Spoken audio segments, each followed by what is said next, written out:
The most detrimental thing that's happened to me in my life. Turned out that not only did he believe that I had raped someone the year before, but a lot of people, pretty much everybody that had known this girl or had known of this girl, knew about it and thought that I had done that. Initially, it was just the DMs.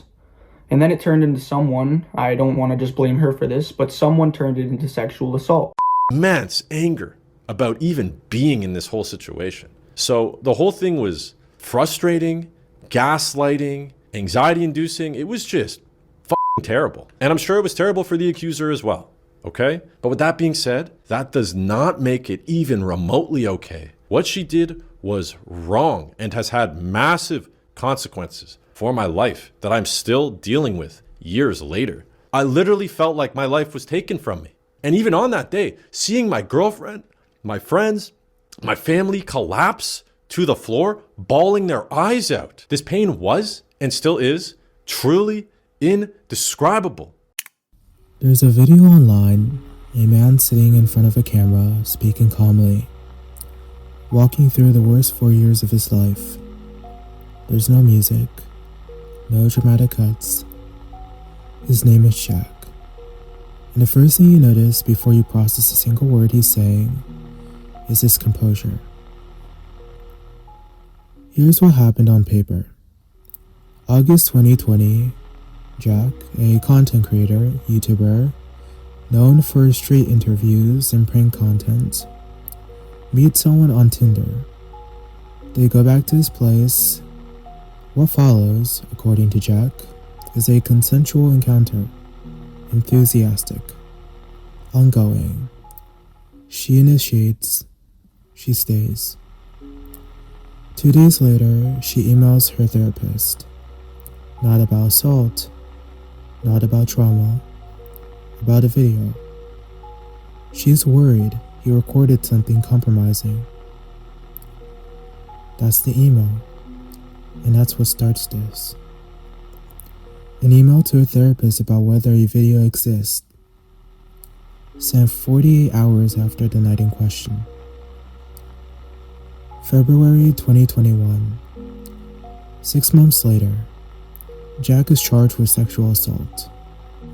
October 2022. The charges go public after she contacts a local newspaper. 2024. Trial and conviction. As of the time of this recording, his retrial was rejected. I want to be careful here because this topic of false accusations, sexual assault trials, the credibility of testimony, sits in a territory where people have strong reactions before they've heard anything. And I understand why. There are stakes on every side of this. People's lives are the currency. So I'm not going to tell you what to conclude. I'm going to walk you through the evidence that actually shows. I watched Jack's videos, so I'm going to be talking based on his claims. And I'm going to let you sit with the parts that add and don't add up. So, Jack's content. For context, his channel was the kind of thing that was popular in the mid to 2010. Street pranks, interviews, the occasional social experiment. He had a following. He had income. He also, notably, had developed a practice of recording consent videos before encounters with women he met online. The defense argued this was documented legal protection, a common practice among public figures navigating exactly this kind of risk. The judge was not permitted to consider that evidence. We'll come back to that. The night itself, Jack says he attempted to film a brief consent video before anything happened. She said no. He deleted it in front of her. She watched him do it. That moment, we're watching him delete the footage, is the thread the entire case unravels from. 2 days later, there wasn't an email to her therapist about what he did to her body, and said it was about whether the deletion was real. Does he still have a video of me? That's the question driving the email. Now here's where the timeline starts to fracture. According to Jack, her statements to the therapist, to police, to friends, to family, and then finally under oath at trial contained contradictions.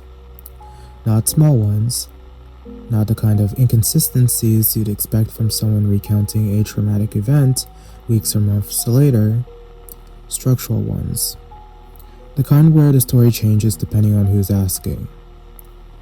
Whether he forcibly removed her shirt or she took it off herself, those are two different accounts.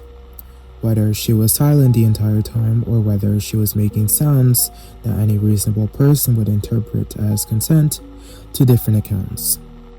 Whether there was bruising, whether there were bite marks, she alleged both. A nurse examined her less than 24 hours after the encounter. No injuries. The physical evidence, or the complete absence of it, doesn't prove innocence. Bodies respond to trauma differently. That's a real thing. But it does create a question mark next to specific claims that was presented as concrete. The therapist's role in this is worth examining separately. She received information from the accuser. She formed a strong opinion, labeling Jack, in her own words, a predator. That opinion then circulated back through the accuser's social network, friends, family, people who might otherwise have pushed back or asked questions. The therapist wasn't lying. She was responding to what she was told. We don't know if the victim's side of events are true, but the narrative had already been calcified by the time it reached a legal setting. I want to pause on something that doesn't get discussed in these cases. There's a moment somewhere in between the initial disclosure and the formal complaint where a story becomes load-bearing, where enough people have heard it, believed it, repeated it, that the person at the center of it can no longer walk it back even if they wanted to.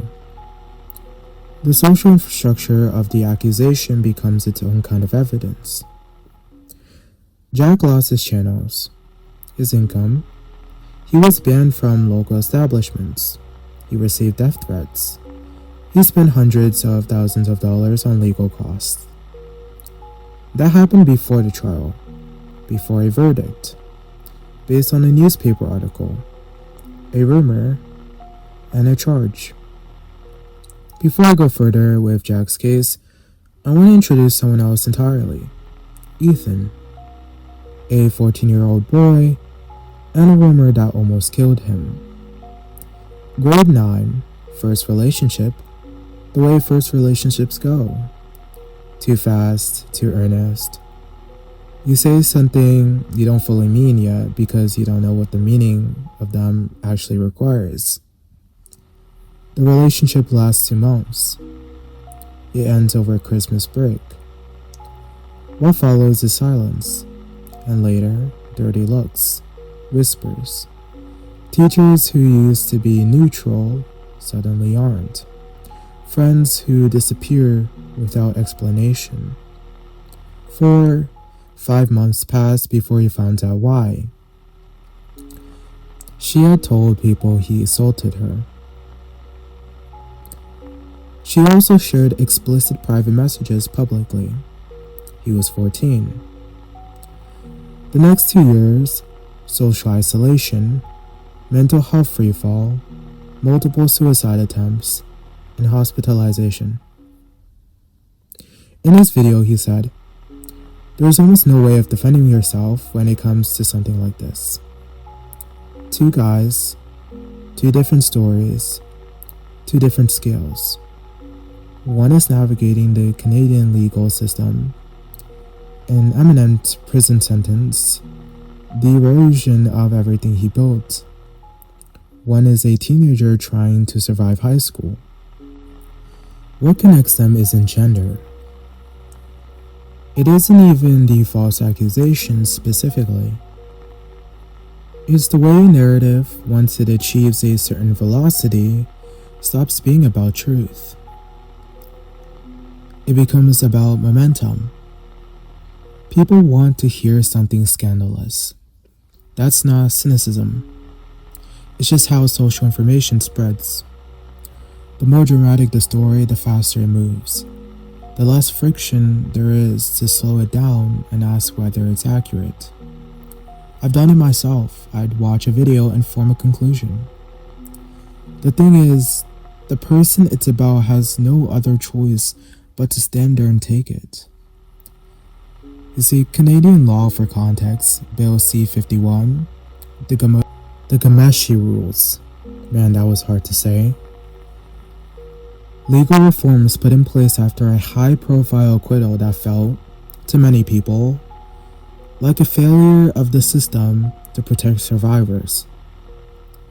The intent was legitimate, but the execution created a set of constraints that, in Jack's case, specifically prevented his defense from introducing the consent practice as evidence, prevented full access to certain communications, restricted the scope of cross-examination in ways that made the contradictions harder to surface. The appellate process is focused on procedural errors, not factual review, not a fresh look on whether the evidence actually supports the conviction. He needs the court to find a technical legal mistake, not to agree that the story doesn't hold together. That's the window he's working with. I'm not here to tell you he's innocent. I don't know. I wasn't there. Neither were you.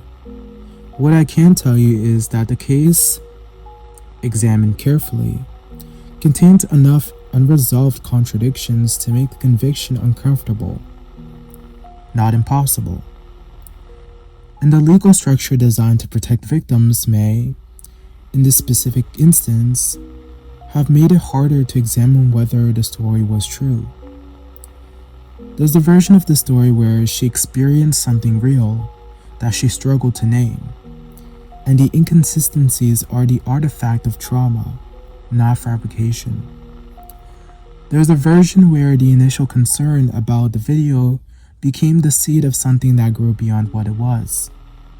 There's a version where a system designed to correct for one kind of injustice produced another kind. All three of those can partially be true. That's the honest answer.